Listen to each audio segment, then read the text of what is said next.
Bonjour à tous, allez, nouvelle vidéo sur un nouveau chapitre qui est organisation de données. Alors qu'est-ce que c'est? Vous allez avoir le chapitre en 5e, 4e, 3e qui s'appelle les statistiques. Les statistiques, c'est par exemple, on va faire un sondage, on va poser des questions de genre, récolter justement les données, puis ensuite faire des calculs, calculer par exemple des moyennes, c'est quelque chose qu'on connaît par exemple avec les moyennes de notes, et puis on va pouvoir aussi calculer par exemple des pourcentages.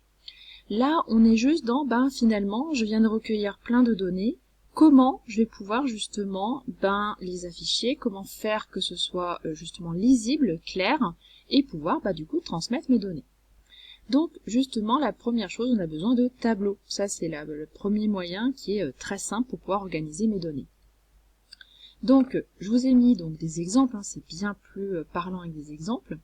Le premier, c'est un tableau classique. Alors, soit vous allez être plutôt en ligne, soit avec plusieurs colonnes.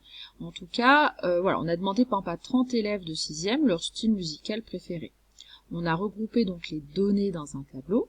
Donc là, par exemple, on a 15 élèves qui préfèrent le rap, 2 qui préfèrent l'électro, 1 qui préfère le classique et 12 qui préfèrent le rock.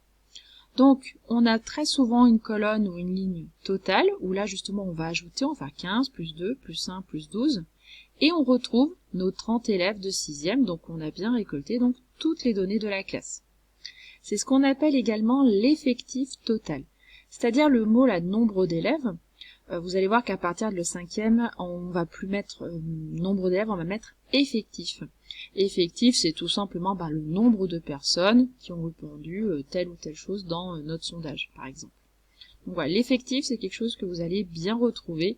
Donc retenez bien ce mot dans le chapitre des statistiques.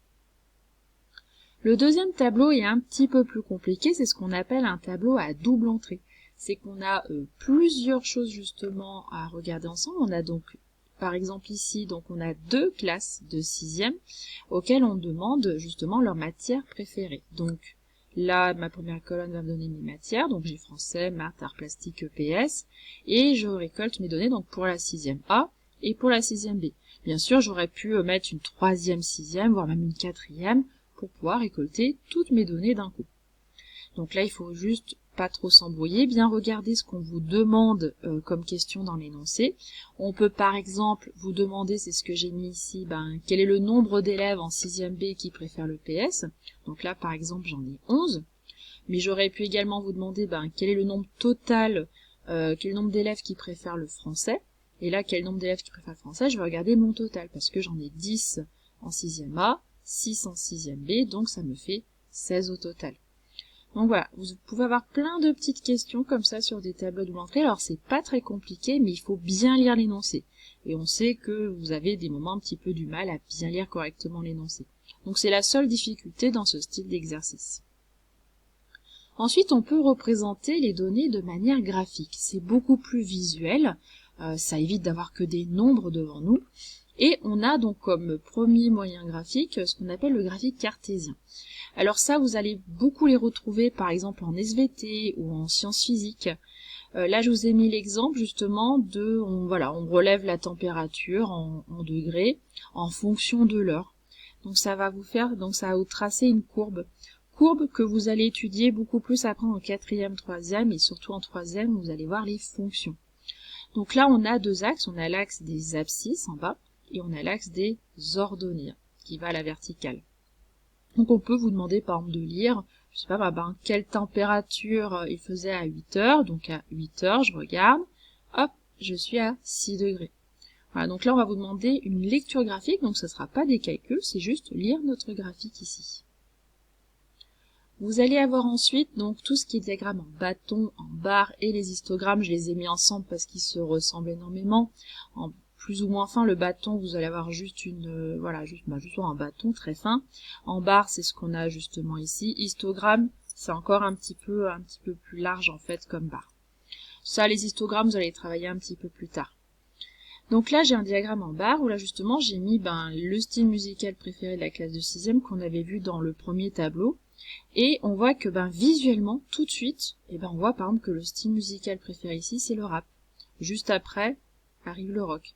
Donc voilà, visuellement, on le voit tout de suite, sans même forcément avoir de chiffres, et ça c'est très très important d'avoir des repères comme ça. Vous allez voir ça par exemple dans l'actualité.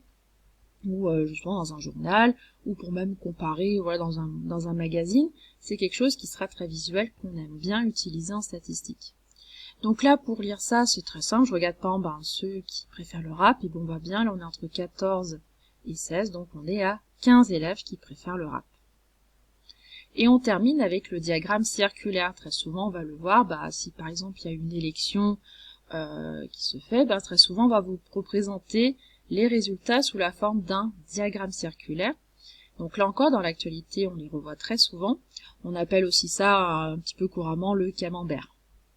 Donc j'ai pris exactement la même étude, toujours avec donc ceux qui préfèrent le rap, on voit très bien qu'ils sont en majorité.